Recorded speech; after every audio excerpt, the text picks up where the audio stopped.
Hey everyone, welcome back to Theory in 3, where we're going to learn the essentials of guitar music theory in about 3 minutes. My name's Dan Shields. It's good to be together again. Hey, today we're going to talk about the cycle of fifths, or the circle of fifths. And most of you out there, you've heard of the circle of fifths, and you have some vague idea maybe of what it is and how to use it, but we're going to take a little bit deeper dive into it. All right, so first of all, let me talk about the circle of fifths and what it is. And to do that, I'm going to use my very high-tech graphics. Ta-da! And I'm going to show you a couple of things on this. First of all, you'll notice that there's big outside letters, and then a lot of times they'll use lowercase letters or they'll put the M behind it.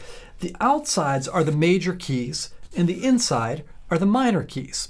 And you'll notice the ones that are stacked on top of each other, they would have the same key signature. We're going to get into that in a minute, but just for to understand this, C and A minor have the same key signature, or G and E minor have the same key signature. So if I'm in the key of C, here's my scale.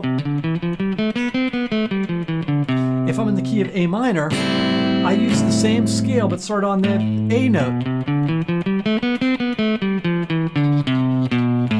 So you can hear that.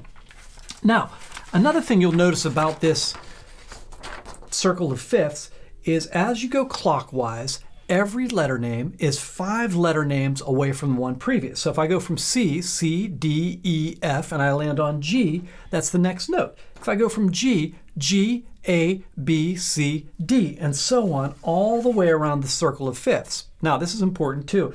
If you go the opposite direction, counterclockwise, you're moving in fourths. And the reason fifths and fourths are called inversions of one another. So if you go from C to G, C, D, E, F, G.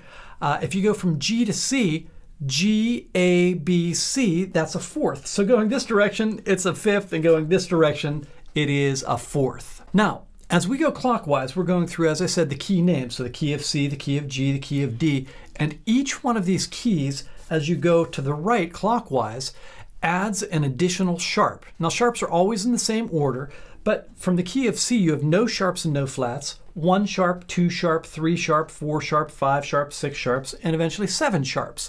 Now, if I go the opposite direction, I'm doing the same thing, but with the flats. No flats, 1 flat, 2 flats, 3 flats, and so on, all the way up to 7 flats. You'll also notice, as we talked about enharmonics in some of the last episodes, on the end of these, G, D, A, E, B, which is enharmonic with C flat, F sharp, which is enharmonic with G flat, C sharp, which is enharmonic with D flat, and they don't list it here, but E also is F flat. So if I look at this note here, I could see that as an F sharp note or a G flat note, or I could see C sharp also as D flat. So we're going to dive into this a little bit more in the next episode, but hopefully that helped give you some of the basics on the circle of fifths. And until next time, God bless.